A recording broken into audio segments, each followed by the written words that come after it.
हम Coulomb's law तक के सारे टॉपिक्स जो हैं वो कवर कर चुके हैं। आज की इस वीडियो में हम देखेंगे ये परमिटिविटी क्या होता है, एब्सोल्यूट परमिटिविटी और रिलेटिव परमिटिविटी के बारे में हम आज की इस वीडियो में डिस्कस करेंगे।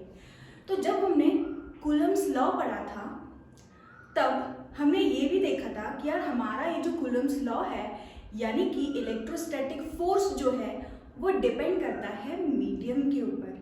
तो जो कूलम थे उन्होंने एक एक्सपेरिमेंट किया, चार्जेस के मैग्नीट्यूड को एज इट इज रहने दिया और उनके बीच के डिस्टेंस को भी एज इट इज रहने दिया, लेकिन उनको पहले रखा था फ्री स्पेस में या फिर एयर में और फिर उसको रख दिया वाटर के अंदर या फिर कुछ और मीडियम में। तो क्या देखा कि यार अगर चार्जेस का मैग्नीट्यूड सेम है, उनके बीच का डिस्टेंस सेम है, फिर भी जो फोर्स कैलकुलेट किया गया वो फोर्स दोनों मीडियम में अलग अलग निकला। क्यों?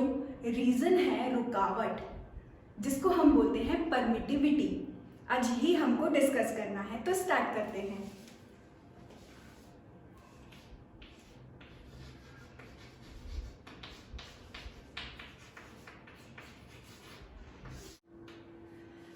सबसे पहले स्टार्ट करते हैं परमिटिविटी से। परमिटिविटी को अगर हम सिंपल लैंग्वेज में देखें तो ये परमिटिविटी एक्चुअली में है क्या, एक टाइप का रेजिस्टेंस। और ये रेजिस्टेंस मिलता कहाँ से है, मीडियम की वजह से। जैसे यहाँ पर अगर हम देखें ये दो चार्जेस मेरे पास हैं, ठीक, इन दोनों चार्जेस का बीच का डिस्टेंस कैसा है, सेम। एयर में रखे हुए हैं अगर ये दोनों चार्जेस, तो इनके बीच सपोज कर लेते हैं फोर्स लग रहा है अगर F। अब मैं इन्हीं दोनों चार्जेस को, इनके बीच का डिस्टेंस सेम है और इन दोनों को ला करके रख दूं किसके अंदर, वाटर के अंदर। इनके बीच का डिस्टेंस सेम है, इनके जो मैग्नीट्यूड है वो भी सेम है, ठीक है। लेकिन मैं क्या देखूंगी, जैसे ही मैं इन दोनों चार्जेस को वाटर के अंदर डालूंगी और अब मैं फोर्स कैलकुलेट करने की कोशिश करूंगी, तो जो फोर्स है वो एयर के कंपैरिजन में यहाँ पर क्या हो जाएगा, इन दोनों के बीच लगने वाला जो फोर्स है वो डिक्रीज हो जाएगा, कुछ टाइम कम हो जाएगा as compare to the force when they are kept in air. ठीक है, आई होप इतना आपको समझ में आया हो। परमिटिविटी कुछ नहीं है, एक टाइप की रुकावट है यार। कैसी रुकावट, जो कि इन दोनों चार्जेस के बीच जो फोर्स है उस फोर्स को कम कर रहा है, उस फोर्स के लिए एक रुकावट है, इसी को हम बोलते हैं परमिटिविटी। अब नाम परमिटिविटी क्यों पड़ा, क्योंकि जैसे ही हम देखें, इसको मैं समझाने के लिए आपको एक कॉन्सेप्ट समझाती हूँ। जैसे अगर हम इलेक्ट्रिक फील्ड की बात करें, ठीक है, इलेक्ट्रिक फील्ड अभी मैं कंप्लीटली तो नहीं बता पाऊंगी, लेकिन इस टॉपिक को समझने के लिए हमें थोड़ा बहुत आइडिया लेना पड़ेगा इलेक्ट्रिक फील्ड का, ठीक है। तो 10th स्टैंडर्ड में आपने पढ़ी होगी ना इलेक्ट्रिक फील्ड। इलेक्ट्रिक फील्ड क्या होती है, जैसे कि एक मैग्नेट है हमारे पास।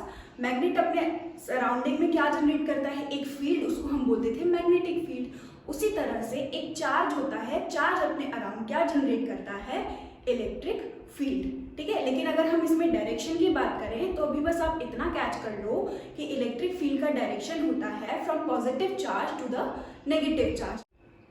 इलेक्ट्रिक फील्ड निकलती कहाँ से है, पॉजिटिव चार्ज से, और टर्मिनेट कहाँ पर होती है, नेगेटिव चार्ज पर, ठीक है। जैसे कि अगर यहाँ पर मेरे पास एक चार्ज रखा हुआ है Q प्लस Q और मेरे पास यहाँ पर एक चार्ज रखा हुआ है माइनस Q और इन दोनों के बीच का डिस्टेंस कितना है अगर R, ठीक है। तो यहाँ पर इन दोनों के बीच एक फोर्स ऑफ अट्रैक्शन लग रहा होगा, वो ऑलरेडी हम पढ़ चुके हैं। हमने पढ़ा है force is proportional to the product of charges and inversely proportional to the square of the distance between the charges. और जैसे ही हम यहाँ से प्रोपोर्शनलिटी साइन हटाते थे तो हमको यहाँ पर क्या मिलता था, एक कांस्टेंट K, ठीक है, और एज इट इज। अब जैसे ही अगर मैं यहाँ पर बात करूं तो एक पॉजिटिव चार्ज है मेरे पास, एक नेगेटिव चार्ज है, ठीक। तो ये दोनों के बीच जो फोर्स लग रहा होगा वो फोर्स किसकी वजह से आता है, जैसे कि मेरे पास एक मैग्नेट है, ठीक है, ये मैग्नेट का साउथ पोल, ये मैग्नेट का नॉर्थ पोल, ठीक है, और यहाँ पर ये मैग्नेट का नॉर्थ पोल, ये मैग्नेट का south pole.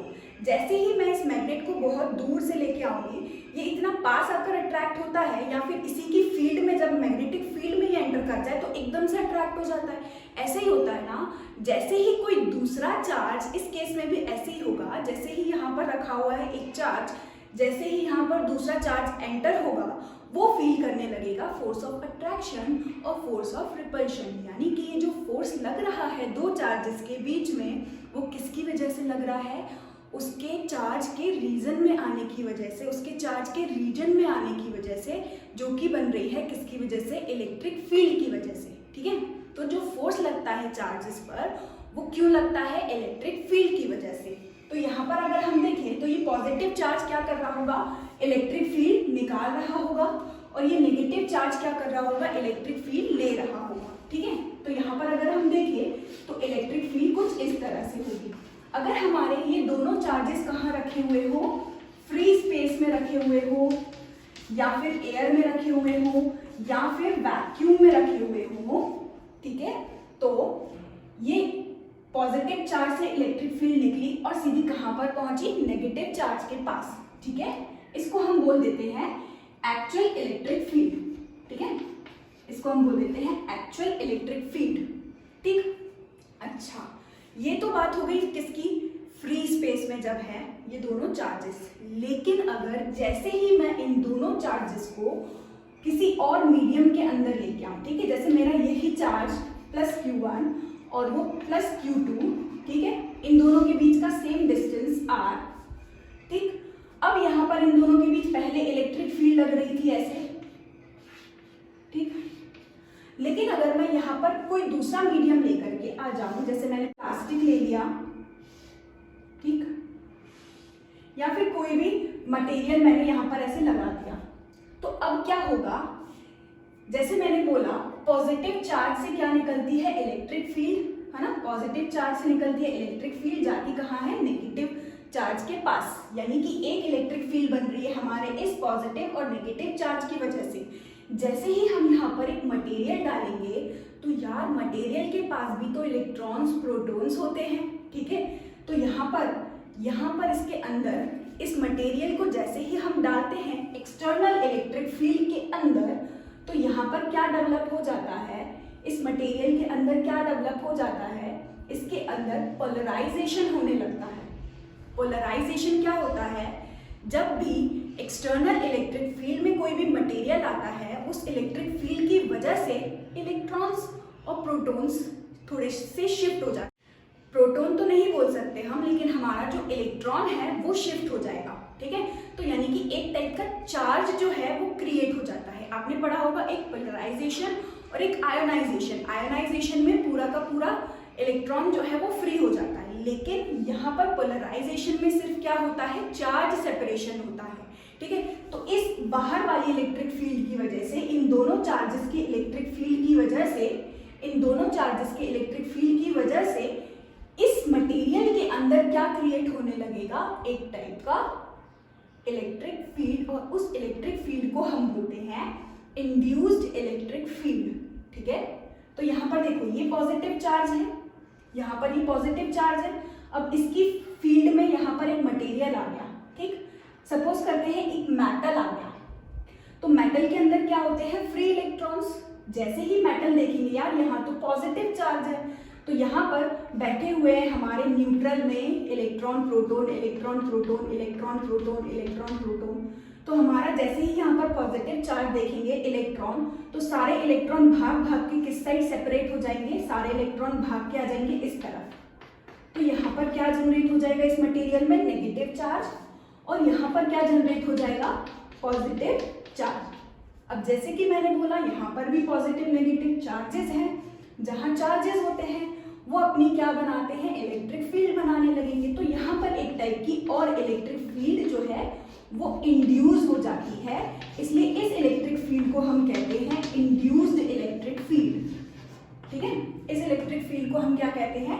Induced electric field. ठीक, तो देखिए यहाँ पर अगर हम फ्री स्पेस में बात करें तो ये एक्चुअल इलेक्ट्रिक फील्ड यानी कि एक्सटर्नल इलेक्ट्रिक फील्ड उतनी ही है, लेकिन अगर हम यहाँ देखें तो ये एक्सटर्नल इलेक्ट्रिक फील्ड थी कुछ ऐसे, ठीक, और उसके ऑपोजिट डायरेक्शन में आ गई इंड्यूस्ड इलेक्ट्रिक फील्ड, यानी कि अब हमारी पहले के मुताबिक कुछ इलेक्ट्रिक फील्ड जो है वो डिक्रीज हो रही है। क्यों डिक्रीज हो रही है यार? क्योंकि इलेक्ट्रिक फील्ड है, दोनों का डायरेक्शन कैसा है? ऑपोजिट। डायरेक्शन ऑपोजिट होने की वजह से ये वाली इलेक्ट्रिक फील्ड इस वाली इलेक्ट्रिक फील्ड को खा जाएगी, यानी कि एक्चुअल इलेक्ट्रिक फील्ड से अब इन दोनों के बीच जो इलेक्ट्रिक फील्ड लग रही थी वो इस मटेरियल की वजह से कम हो जाएगी। तो अगर इलेक्ट्रिक फील्ड ही कम जनरेट करेंगे ये दोनों चार्जेस, इसका मतलब जो फोर्स होगा वो भी अब डिक्रीज हो जाएगा।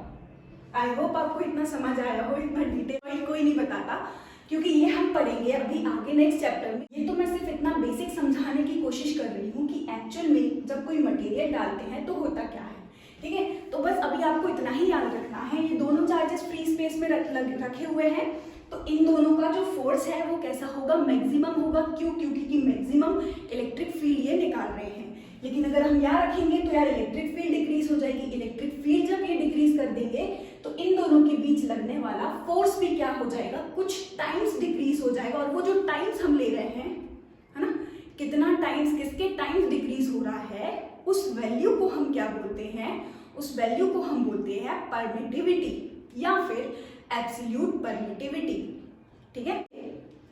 तो हमने क्या देखा, अगर दो चार्जेस फ्री स्पेस में रखे हुए हैं, ठीक, और उनके बीच फोर्स लग रहा है F, जैसे ही हम इन दोनों चार्जेस को उठा करके किसी मीडियम में रख देंगे, है ना, उन दोनों के बीच कोई मटेरियल रख दिया या फिर कोई मीडियम रख दिया, वाटर के अंदर डाला तो बीच में वाटर आ गए, वाटर के भी पास क्या होंगे, एटम्स होंगे, एटम्स होंगे तो इलेक्ट्रॉन्स प्रोटॉन होंगे। उस इलेक्ट्रिक फील्ड की वजह से इलेक्ट्रॉन्स एक तरफ शिफ्ट हो जाएंगे, प्रोटॉन्स एक तरफ शिफ्ट हो जाएंगे, तो वो अपनी इंड्यूस्ड इलेक्ट्रिक फील्ड बनाएंगे। और अगर इंड्यूस्ड इलेक्ट्रिक फील्ड बन गई मतलब वो पहली वाली इलेक्ट्रिक फील्ड को क्या कर देंगे, कम कर देंगे, ठीक। तो अगर इलेक्ट्रिक फील्ड ही कम हो गई यानी कि ये जो पॉजिटिव चार्ज इस पर फोर्स लगा रहा होगा वो फोर्स भी क्या हो जाएगा, कम हो जाएगा, ठीक। अब कितना टाइम्स कम होता है उसी को ही हम बोलते हैं, उसी रुकावट को, उसी रेजिस्टेंस को हम क्या बोलते हैं, परमिटिविटी, ठीक है।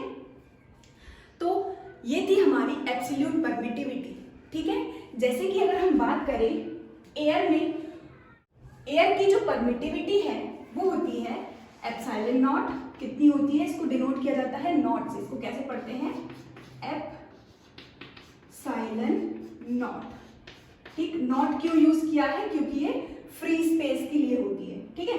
Epsilon not 8.85 into 10⁻⁻12 coulomb square पर न्यूटन मीटर स्क्वायर। परमिटिविटी जो होती है वाटर की, जिसको एब्सोल्यूट परमिटिविटी भी कहा जाता है, वो होती है 7.1 इंटू 10⁻⁻10 कूलम स्क्वायर पर न्यूटन मीटर स्क्वायर, ठीक है। तो देखिए हमें ये वाटर की, ग्लास की, हर मटेरियल की अलग अलग जो है एब्सोल्यूट परमिटिविटी या परमिटिविटी हमको याद करने की ज़रूरत नहीं है, ठीक है। हमें सिर्फ याद करना है फ्री स्पेस के लिए। क्यों फ्री स्पेस के लिए, ताकि हम क्या कर सकते हैं, यहाँ से हम क्या कर सकते हैं, हमें बाकी सारी परमिटिविटी को याद करने की ज़रूरत नहीं है। हम क्या कर सकते हैं, सिर्फ एयर वाली, वैक्यूम वाली या फ्री स्पेस वाली परमिटिविटी अगर हमें याद है तो यहाँ से हम इस परमिटिविटी से रिलेट कर कर इसको लर्न कर सकते हैं, ग्लास वाली परमिटिविटी को लर्न कर सकते हैं। कैसे, उसी टर्म को हम बोलते हैं रिलेटिव परमिटिविटी। ये सारी क्या है, हमारी एब्सोल्यूट परमिटिविटी, एक्चुअल परमिटिविटी, ठीक है। लेकिन अगर हम इतनी बड़ी वैल्यूज याद करने बैठेंगे हर मटेरियल की तो वो जो होगा हमारे लिए टफ पड़ जाएगा। तो उसको सिंप्लीफाई करने के लिए हम क्या करते हैं, रिलेटिव परमिटिविटी का यूज करते हैं, ठीक है। अब जैसे वाटर की रिलेटिव परमिटिविटी,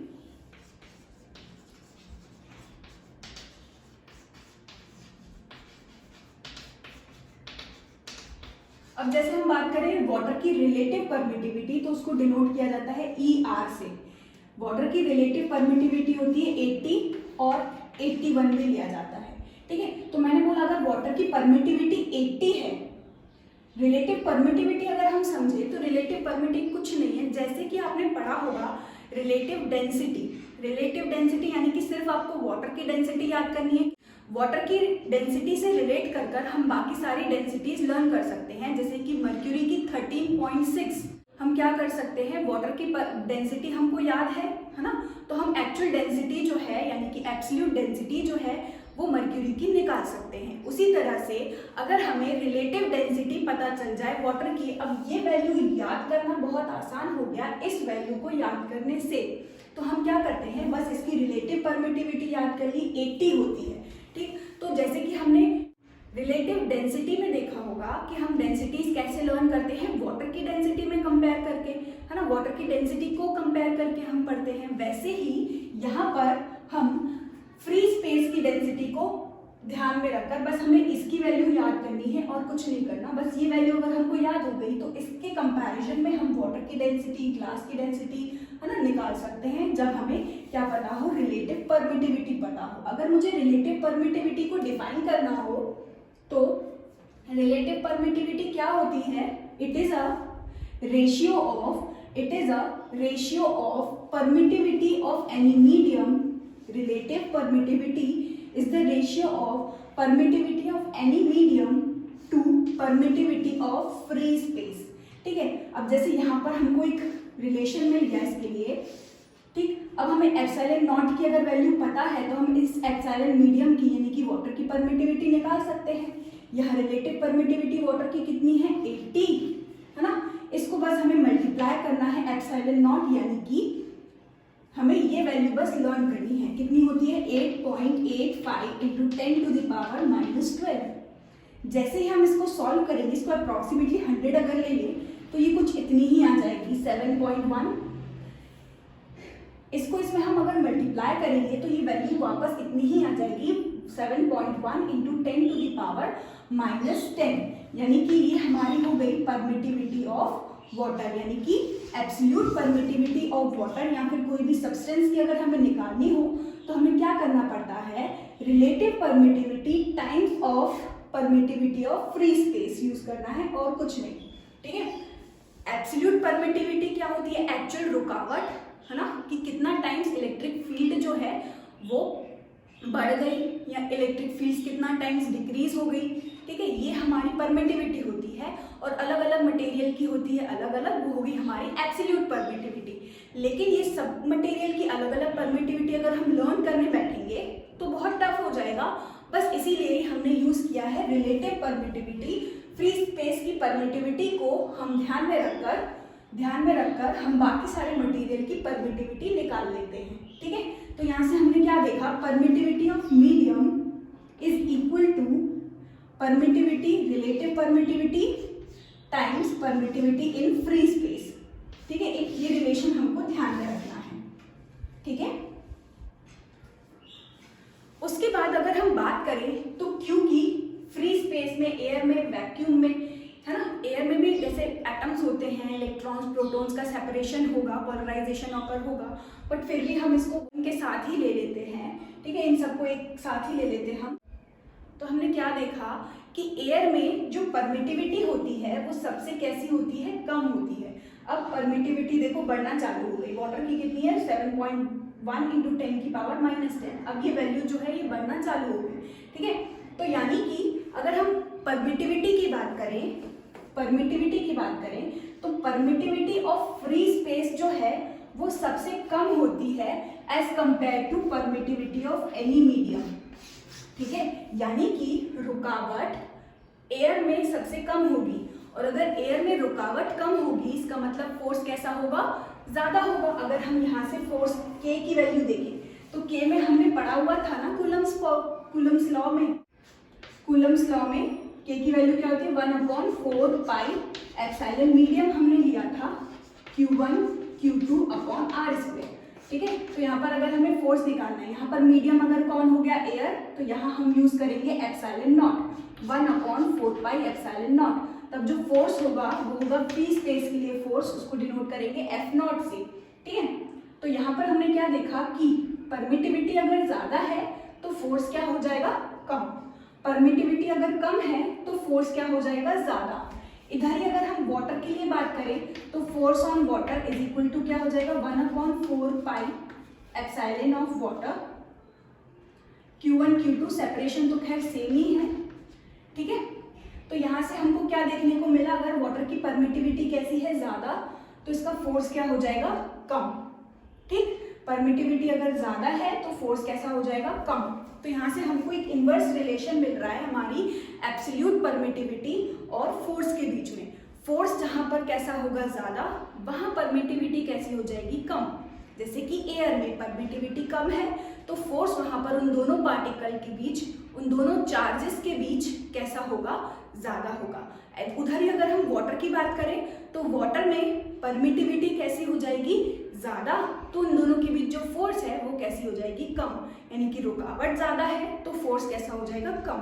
ठीक है, अब अगर हम बात करें तो यहाँ पर इसका एक और रिलेशन होता है, जैसे कि अगर हम इन दोनों वैल्यूज को कंपेयर करें, ठीक है, इन दोनों वैल्यूज को कंपेयर करें, यानी कि फोर्स इन दोनों चार्जेस के बीच इन फ्री स्पेस और फोर्स इन दोनों चार्जेस के बीच इन वाटर, इन दोनों को अगर हम कंपेयर करें और डिवाइड कर दें, ठीक है, डिवाइड कर दें, हमने उन दोनों इक्वेशन को डिवाइड कर दिया तो क्या मिलेगा, F naught upon F W is equal to क्या मिलेगा, देखो 1/4 pi epsilon naught Q1 Q2 upon R square, और वाटर के लिए हमें क्या मिलेगा, देखो 1/4 pi epsilon water Q1 Q2 upon R square. तो यहाँ से Q1 Q2 upon R square तो कैंसिल, 1/4 पाई कैंसिल, तो यहाँ से हमको क्या मिलेगा, देखो 1/एप्सिलॉन नॉट होल अपॉन 1/एप्सिलॉन डब्ल्यू, तो ये रेसिप्रोकल होकर हमको मिलेगा epsilon W upon epsilon not. ठीक, तो यहाँ से एक रिलेशन हमको मिल रहा है F naught upon F W is equal to epsilon W upon epsilon naught. यहाँ हम पढ़ चुके हैं epsilon W upon epsilon naught कितना होता है, रिलेटिव परमिटिविटी। तो यहाँ से हमको एक रिलेशन और मिल गया कि F naught upon F W is equal to epsilon R. ठीक है, यानी कि रिलेटिव परमिटिविटी क्या होती है, permittivity of medium upon permittivity of free space, और उधर ही इसका रेसिप्रोकल, क्योंकि इन्वर्सली है ना, फोर्स और हमारा परमिटिविटी कैसे डिपेंड कर रहा है एक दूसरे पर, इन्वर्सली प्रोपोर्शनल है, तो यहाँ पर क्या आ जाएगा, E R is also equal to epsilon R, relative permittivity is also equal to F naught upon F N. ठीक, यहाँ वाटर था, बस वाटर की जगह हमने मीडियम ले लिया, क्योंकि हो सकता है वाटर की जगह कुछ और ग्लास हो, है ना, प्लास्टिक हो या क्या। ठीक है, आई होप आपको इतना समझ आया हो। इसके बाद हम डिस्कस करेंगे कुछ क्वेश्चंस। ठीक, तो बस आपको ध्यान क्या रखना है, एप्सिलॉन नॉट की वैल्यू 8.85 × 10⁻⁻12।